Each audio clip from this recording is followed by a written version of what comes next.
मुझे बताइए प्रवीण जी, कौन जीता भारत और पाकिस्तान के बीच ये जो छोटी मोटी जंग हुई या झड़प हुई या कोई भी आप नाम ले दीजिए इसको टेक्निकल, इसमें जीता कौन? देखिए, वो तो दुनिया ने फैसला किया है। पाकिस्तान की मिलिट्री प्रोफाइल बढ़ गई है, पाकिस्तान की जियोपॉलिटिकल प्रोफाइल बढ़ गई है। उसी के अगर ये ऑपरेशन सिंदूर नहीं होता तो पाकिस्तान और सऊदी अरेबिया का डिफेंस एग्रीमेंट नहीं होता, और ये नहीं होता तो वो डोनाल्ड ट्रंप जो फील्ड मार्शल आसिम मुनीर है उनको लंच के लिए नहीं बुलाते। वो इसलिए बुलाया क्योंकि उन्होंने कहा कि ये जो है ये हमें समझाएं कि मिडिल ईस्ट में क्या होता है, ईरान क्या कर रहा है। कहने का मतलब ये है कि दुनिया ने ये तय किया है कि पाकिस्तान ने इसमें अच्छा काम किया है। देखिए, सबसे इम्पोर्टेंट बात क्या होती है, वो एयर वॉर होती है, और जो एयर फोर्स होती है उसका जो मेन काम होता है वो होता है एयर सुपीरियोरिटी। तो वो पहली ही 6-7 की रात को हमने देखा कि air to air engagement Pakistan air force ने करी, और अगले दिन उन्होंने इंटरनेशनल प्रेस को बुला के ब्रीफिंग भी दी। हम तो अभी तक उसकी बात ही नहीं करना चाहते हैं। देखिए, जहां तक दुनिया का ताल्लुक है और दुनिया में जो मिलिट्री लीडर्स हैं वो एयर वॉर को अहमियत देते हैं। जनरल खालिद ने एक प्रेस कॉन्फ्रेंस करी और उसमें उन्होंने कहा कि 4 रफेल हमने गिराए हैं 6-7 की रात को, और रफेल के नंबर भी दे दिए। ये झुठलाया नहीं जा सकता। क्या पाकिस्तान ने ये शुरुआत की है कि पहले सऊदी अरब के साथ और फिर धीरे धीरे बाकी लोगों के साथ हो जाएगा, या फिर बाकी लोगों के साथ वो सेम पेज पर नहीं है लेकिन सऊदी अरब के साथ कम से कम MBS के साथ वो सेम पेज पर आ गया है? क्या देखते हैं? पाकिस्तान और सऊदी के ताल्लुकात पहले से ही सही थे। सऊदी अरब पहले मुल्कों में से था जिसने पाकिस्तान को रिकॉग्नाइज किया, जिना के टाइम पे ही, अब्दुल अजीज जब उस वक्त किंग थे वहां के। फिर लेट 60s में यमन में सऊदी और यमन की उस वक्त भी लड़ाई हुई, उसमें भी पाकिस्तान ने मदद की, सऊदी ने मांगा पाकिस्तान से मदद। तो उसके बाद 70s में भी काम आए पाकिस्तान, बहुत बतौर ट्रेनर गए वहां पे, और खासतौर से जब मक्का की मस्जिद में अटैक हुआ था 1979 में, तो पाकिस्तान ने मदद करी थी, खदेड़ा था वहां से एक्सट्रीमिस्ट को निकालने में, वो जो फंडामेंटलिस्ट घुस गए थे। सऊदी अरब ने देखा कि भाई दोहा पे अटैक हो चुका है, तो ये अच्छा मौका है अनाउंस करने के लिए इस पैक्ट को। पर ये पैक्ट पिछले 1 साल से नेगोशिएट हो रहा था, और उसकी वजूहत हम डिस्कस करेंगे। तो अरब नेटो से कोई लेना देना नहीं है क्या?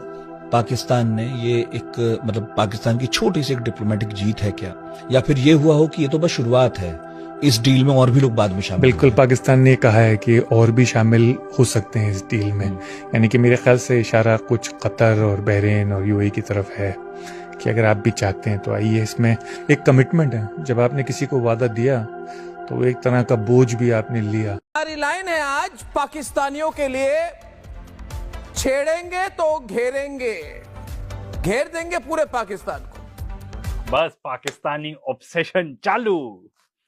उत्तर पश्चिम दक्षिण हर एरिया से हम उनको घेर देंगे, जगह नहीं होगी पाकिस्तानियों को कहीं निकलने की।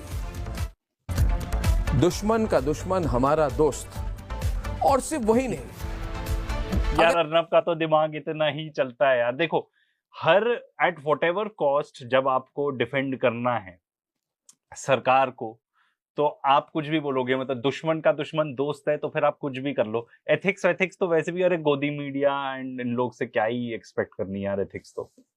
आप हजारों साल की बात करें तो अफगानिस्तान और भारत तो एक ही है, हम सब एक हैं। पूरा भारत अफगानिस्तान तक था, तो हमारे जो रिलेशनशिप है ये तो बहुत पुरानी रिलेशनशिप है। Very good. ये बीच में ये पाकिस्तान कहां से आ गया? ये पाकिस्तान तो कुछ है ही नहीं, ये तो फेक कंट्री है, किसी ने नाम दे दिया जिन्ना ने पाकिस्तान। ये पाकिस्तान देश नहीं है। क्या बंदा है यार ये, मतलब क्या बंदा है। और यही सेम लोग पता है क्या बोलेंगे अपने दूसरे कवरेज में कि वहां से आए थे, उस तरफ से आए थे मुगल लोग, वो तो अफगानी थे, ये थे, कुछ भी उनको नाम दे देंगे, और वो तो हमको इन्वेड करते थे, और आज भाई भाई बना दिया एकदम। आगे भाई भी वर्ड यूज करेगा हाँ अफगानिस्तानियों के लिए। आई एम नॉट सेइंग उसमें कुछ गड़बड़ है, मैं तो कह रहा हूँ कि इन लोग की हिपोक्रेसी दिखती है एकदम, कैसे अल्टू पल्टू लोग हैं।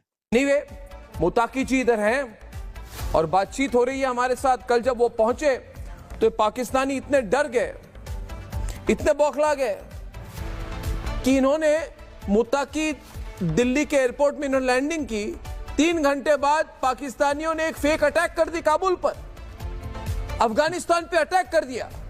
भड़क गए, क्यों भारत जा रहे हो, क्यों रूस जा रहे हो, हमारे साथ बात करो, हम भी तो कुछ। अरे नहीं हो आप पाकिस्तानी हो, आप कुछ नहीं हो।